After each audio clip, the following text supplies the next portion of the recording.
Hello guys, welcome to another episode of r/loseit.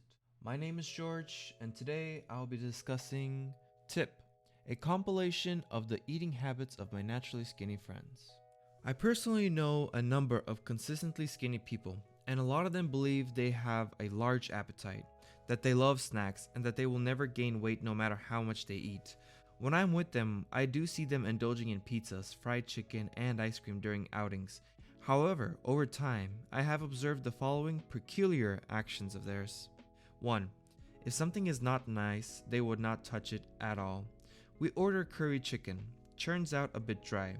It is still well flavored, so I continue to eat it because wasting food and money, right?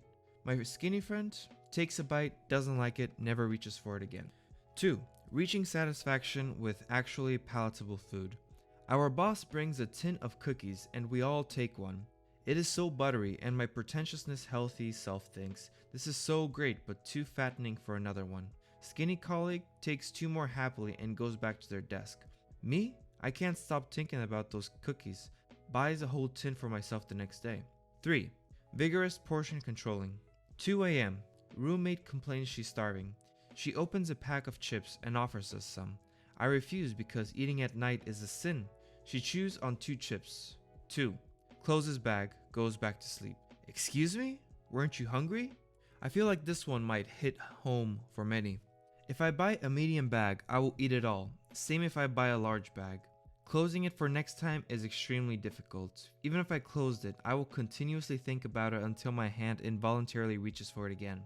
I ordered the same thing with another skinny friend and we both really enjoyed it. The difference was that I stuffed my face while he left so much of it.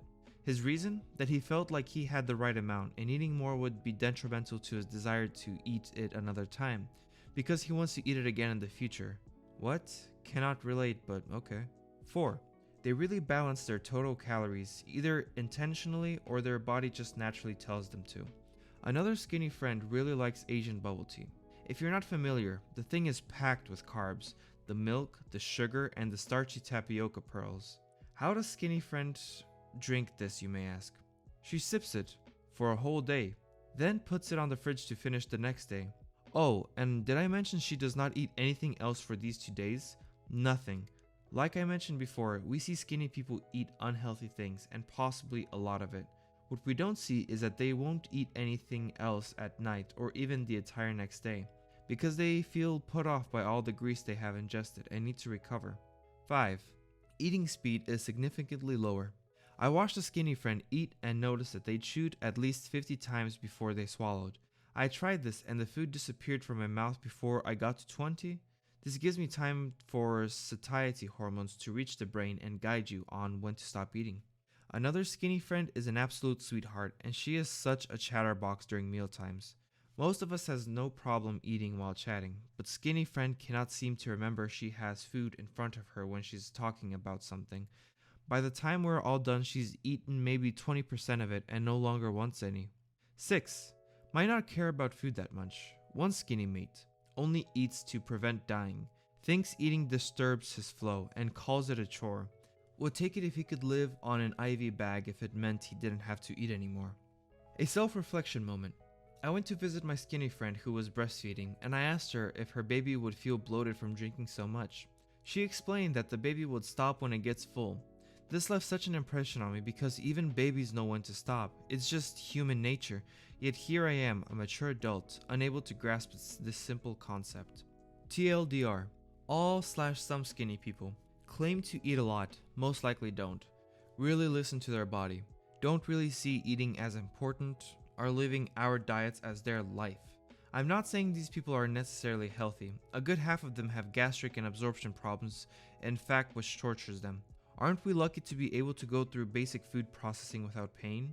Thanks, powerful digestive system.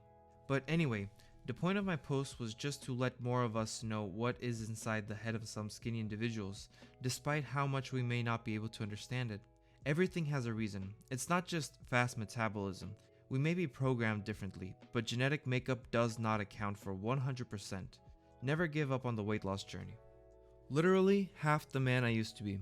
500 pounds to 250 pounds. I posted a few months ago, but at a great checkpoint, so wanted to post again. So if some of this is familiar, that's why. I've been big as long as I can remember. I have seen pictures of me as a small child where I was normal sized, but as far back as I can remember, I was always made fun of for being fat.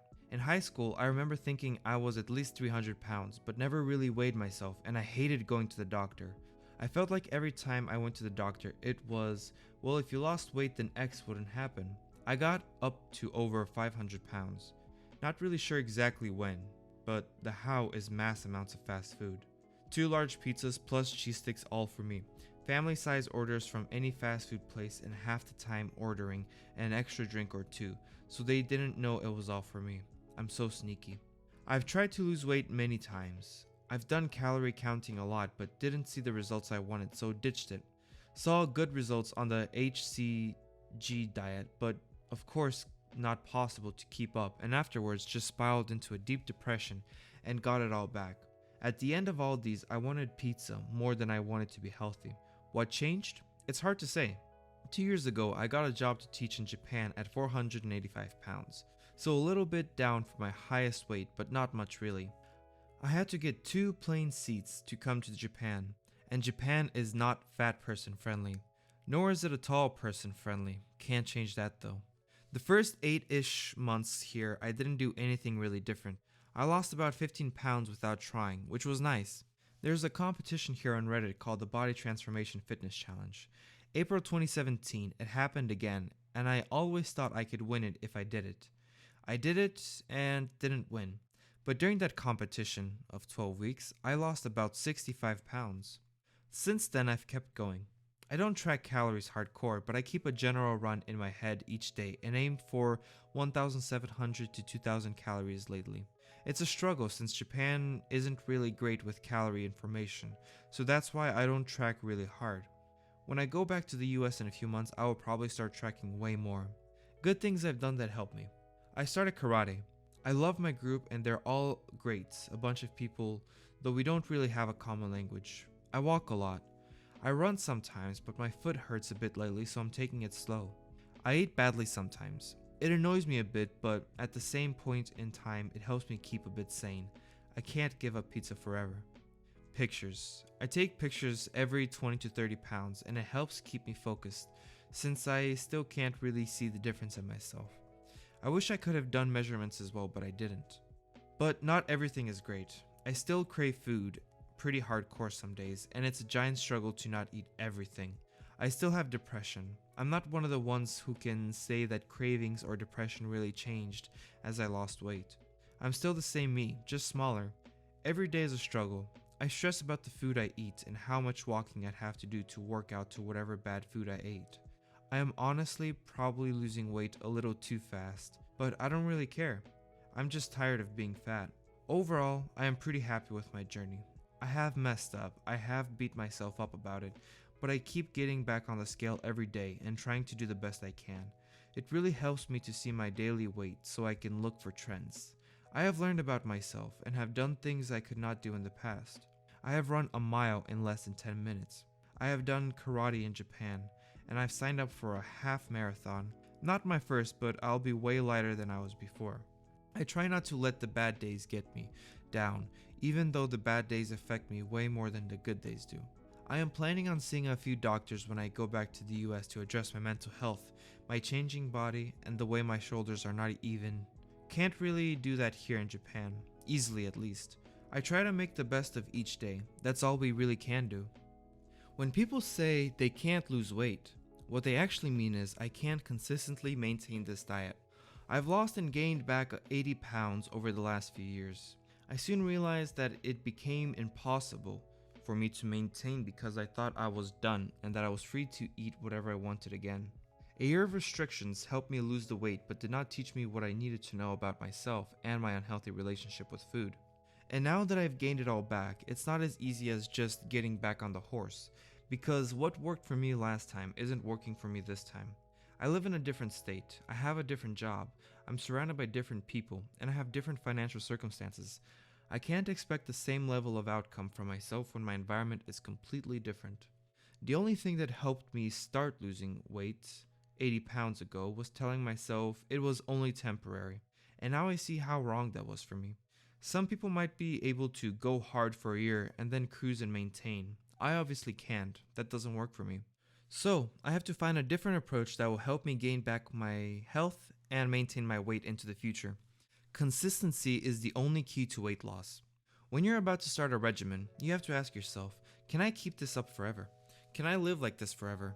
If you find it hard to catch your breath between the hours at the gym, the hours in the kitchen measuring and prepping, the hours researching, and the hours pining over what you can't have, then you are on the wrong path. I don't care if you are losing weight, you're also losing your mind. You have to set up a healthy and sustainable lifestyle that will benefit you today, tomorrow, and 5 years from now. I just needed to get this off my chest, and as I'm writing this, it just seems that like what I wish someone would say to me. Keep on keeping on, losers. It's a lifelong journey. Find what works for you. Edit. I am, of course, quite grateful for the gilding, but what I'm really happy about is that this is being seen and being debated. Maybe I offended some people with this post, but that certainly wasn't my intention. Of course, there are people with medical conditions and circumstances that make consistent weight loss beyond their control. But what I'm trying to get at here is that at the end of the day, what you really need to get a handle on is your own mindset. Sure, when I was 80 pounds lighter, I was generally happier and just felt healthier overall. But sometimes the exhaustion and mental strain my very strict regimen had on me also spurred on bouts of heavy depression, fear, shame, and anxiety, the likes of which I had never experienced when I was bigger. All I'm advocating here is slow and steady wins the race. Find your own path, challenge yourself kindly, push your limits safely, adjust your sail to the unavoidable waves and storms that will inevitably come your way. Flexibility and consistency. That's the long-term vision for me now.